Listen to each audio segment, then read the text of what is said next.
Золотное шитье у татар применялось не только на головных уборах, вы же прекрасно знаете, но головной убор — это как бы концентрированная такая часть костюма татарского, наиболее украшаемая его часть. Поэтому мы взяли тему головной убор золотошвейный волго-уральских татар. Я хотела начать, наверное, вообще золотное шитье, как оно у каких народов присутствовало и как у казанских татар и вообще у татар, в какое время оно появилось, откуда оно пришло. И немножко коснуться орнамента, а потом конкретно прям по головным уборам, которые есть в музеях, я буду по каждому головному убору рассказывать, что там конкретно, какой техники они вышиты, и что это означает. В общем, вот такой план у нас. Золотное шитье в татарской традиции называется укалап-чегелеш. Ука — это иногда обозначает это слово только нить золотная, иногда обозначает в некоторых регионах ука даже головные уборы, так называются, на которых присутствует золотное шитье, либо просто позумент золотой. Вот в музейных коллекциях есть такие вещи, просто, допустим, головная повязка из позумента, она называется ука. На ней какие-то помпошки золотные тоже, позументные. А в некоторых регионах ука тоже какой-то отдельный головной убор золотным шитьем мог называться. Но в целом, в общей традиции татарской, общепринятой, ука — это непосредственно золотая пластина. В древности непосредственно золотом вышивали. Из золота вытягивался сначала провод, он сплющивался, это называлось волоченое золото. И вот эта драгоценная нить прикрепом по поверхности ткани прикреплялась, и вот это как бы основной принцип золотного шитья. То есть вот драгоценная нить, она не продевалась через ткань. В редких случаях, когда двухстороннее шитье, но у татар его практически нет, двухстороннего шитья, счетного шитья.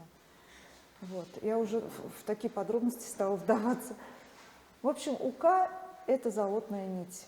Почему иногда говорят золотая, иногда золотная? Золотная — это уже более поздний термин. Он обозначает как раз такую нить, которая уже не из чистого золота, поэтому называется золотная. Золотная из чистого золота, из чистого серебра, позолоченной нити. В довольно ранний период только использовалась. Это, наверное, в Средневековье. И постепенно они исчезали из употребления, чисто золотые нити. Поэтому это, видимо, уже термин исследователями придуман, золотное шитье. И оно довольно позднее. Как у татар возникло золотное шитье? Есть несколько версий. До некоторого времени была версия такая, что Византия была главным источником, откуда пришло золотное шитье. В раннее Средневековье есть такая версия, что с принятием христианства на Руси туда пришло, у русских точно источник Византии. С принятием христианства появилось лицевое шитье церковное, а потом уже развилось орнаментальное шитье у русских так. И как будто якобы они повлияли на появление золотного шитья у татар. Но я с этой версией не согласна. Еще есть версия, что из Византии в Крым, а из Крыма, потому что были очень тесные даже родственные связи с Крымом у элиты, что якобы потом в Казанское ханство это попало. Но нам кажется, что не только мне, еще некоторым историкам, например, Дамир Мавлевич Исхаков тоже поддерживает эту версию. У нас с ним совместная статья есть, что, скорее всего, в период Золотой Орды попала к нам на территории Булгар такая технология золотного шитья. Скорее всего, из нескольких источников. Вот путем торговых связей и как раз путем того, что в Монгольской империи культура была общая, как сказать, распространена на территории Монгольской империи, как бы такая единообразная культура, она немножко эклектичная, как бы с разных регионов собрана, но общий, как бы, как это сказать, общий контур, ну, этой культуры, она единообразная. И также, так как булгары оказались на территории Золотой Орды в процессе завоевания, они тоже попадают вот в эту прослойку культуры золотоордынской. Есть письменные источники, которые подтверждают, что, ну, косвенно, но подтверждают, начиная с Марко Поло, который описывал свое путешествие в Монгольскую империю во время правления Хубилая, это был 13 век. Там он, в частности, описывает праздник, как там одет был хан, его придворные. В частности, он там описывает очень роскошные одежды с золотошвейными элементами. Это вот как бы один источник. Затем есть арабские источники, арабо-персидские источники, в которых описываются тоже одежды Иран хулагуидской, правление хулагуидов, и также мамлюкский Египет. Вот это приблизительно в один период, 13-14 век. И так как вся территория Монгольской империи, она активно, как бы, передвигались эти люди. Послы ездили с одной территории на другую, они передавали подарки. В то же время вот в традиции Монгольской империи было после завоевания очередной территории ремесленников самых лучших переселяли на другие территории. Таким образом вот смешивались все культурные традиции на территории Монгольской империи. А особенно вот если территория Золотой Орды, она огромная, но все равно можно, допустим, ближе там к Астраханской области находки, найденные археологами, они все равно как бы атрибутируются просто Золотая Орда. А тоже похожие могли найти на нашей территории, на Средней Волге.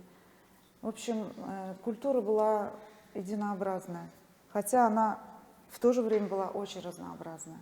Прослеживается, это не я придумала, прослеживается вот этот культурный, как бы, общий момент. У Федорова Давыдова вот есть описание культуры Золотой Орды. Ну, в общем, я, может быть, вас не убедила, но вот в 2012 году на территории болгар был найден, в общем, раскопали мавзолей XIV века, и там был найден вот такой головной убор. Но он был не единственный, он был на голове девушки 16-18 лет. Может быть, вы эту фотографию уже видели. Если вы были на лекции Гузель Фуадовны, она тоже его упоминала, этот головной убор, который был найден московскими археологами. Это еще как бы относительно недавно. Но до этого не было таких конкретных подтверждений, что в Булгарах уже было золотное шитье. Это тюрбан, который был намотан на голову, но он не единственный, там было несколько слоев тканей. И вот самый интересный для нас это тот, который с вышивкой. Реставраторы долго восстанавливали этот головной убор. Он был весь сморщенный, он был намотан на голову. Они его восстановили. Вот, во-первых, удалось им его разложить в такое состояние. И он был так согнут и намотан на голову в виде тюрбана. И вот по центру этого платка, видите, имитация монет. Но это вышивка. Это вышивка золотная. И он приходился видимо, на вот эту лобную часть. Но там сложный был такой способ надевания на голову. Но все равно это сначала были подозрения на то, что это не местная как бы вещь. Но потом по орнаменту ученые все-таки пришли к тому, что это местными мастерами выполненная вещь. Это шелк, видимо, он был изначально красный, и на нем вот золотная вышивка. Есть еще, лично у меня такая версия, вот как появилось золотное шитье. Это был как бы способ, кроме ювелирных украшений, которые в древности пришивали металлические бляшки на одежду для красоты, для богатства. А потом, видимо, придумали такой способ, как имитировать эти украшения непосредственно на ткани. И вот здесь вот как бы один из подтверждений этому. Здесь имитация монет на ткани, но это вышивка. Сам орнамент, прорисовка орнамента. Здесь растительный орнамент, и предположительно это стилизованные плоды дуба, желудь. Дальше тут вот техника. Вот так приблизительно был намотан. И еще сверху была фата сетчатая такая. Это вот мой рисунок. Мы с одной из девушек, с Юлией Федоровой, непосредственно общались. Она меня просила нарисовать вот и проконсультировать про технику шитья. Но данный рисунок не был опубликован. Потом статья вышла у них. Они немножко его переделали и в другом виде опубликовали. Тут еще непосредственно по краю вот платка кольца были золотые. И тут еще видно как раз вот монеты на лбу, имитация монет. Вот она как раз на лоб приходилась, эта часть платка. В общем, очень интересная вещь. Удивительно, что она сохранилась в грунтовых, в грунте. Обычно текстиль не сохраняется. Может быть, как раз и сохранился из-за того, что ее держали вот эти золотые нити. Золото-то не гниет, видимо. Ну, в общем, такая хорошая, как бы, удачная находка, подтверждающая, что в Булгарах уже было золотное шитье, а булгары непосредственно как бы являются культурными предшественниками татар, волго-уральских татар, ну не только татар. И мы как-то можем это к себе как бы в копилку уже иметь. Вот этот факт, что было такое. Вот это тут видно виды золотного шитья. Здесь вот гладь прикреп. Прикреп бывает видимый и скрытый. Здесь вот видимые прикрепы, видно вот несколько слоев нитей золотых закреплены. Вот тут они коричневые, возможно, они были красные изначально, эти нити. Есть такой вид прикрепа, а бывает еще, я далее расскажу, литой шов. Но здесь он не применяется, здесь больше вот настил такой, настил из золотных нитей. И вот эти нити прикрепа, они создавали дополнительный узор. Они могли либо в геометрическом порядке как-то пришиваться, либо создавали более плавные узоры. Вот эта часть, элемент мотива этого желудя.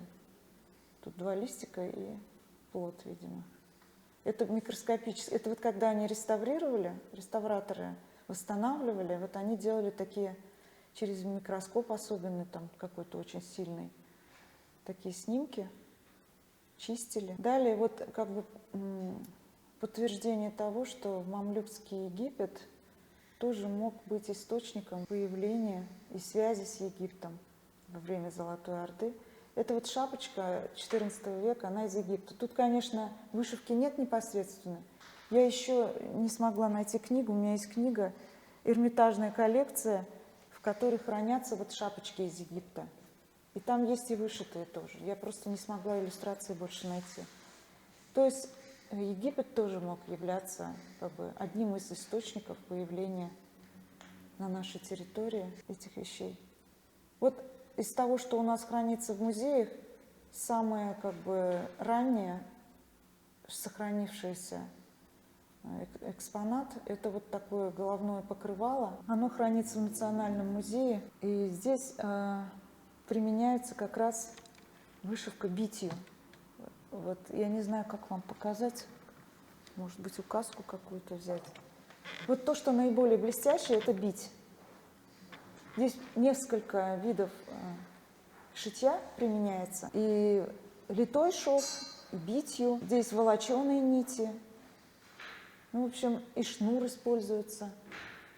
Самая разнообразная техника. Орнамент здесь вот татарский. Есть, конечно, люди, которые говорят, возможно, это русский платок, потому что похожие платки есть у русских тоже. Я отвлеклась еще, вот уже в технику пошла так глубоко. Если начать с женских головных уборов, наиболее древние это, конечно, вот покрывало, платки. Еще из того, что вот как бы мы можем точно определить название, это эрпек. Знаете, наверное, да? Головное покрывало татарское. Больше, в более позднее, конечно, время уже известно, что их пожилые женщины носили, но не факт, что всегда это так было. Вот тут платки аналогичные вот тому. Этот платок из РЭМа, из Санкт-Петербургского музея этнографии. Здесь те же техники применяются, но орнамент попроще. Вот эрпек. Здесь уже тамбурная вышивка, и вокруг головы, как корона, вот как раз эту часть называли ука. Иногда она съемная была, вот эта вот штука золотая, привязывалась сверху. Но здесь пришитый позумент. И тамбурная вышивка, она не чисто цветная, там тоже есть золотные нити. Поэтому я могу это отнести к золотошвейным головным уборам. Так как еще эрпек очень древний головной убор, поэтому я не могла его как бы не поставить в эту презентацию. Вот еще один из РЭМа, эрпек.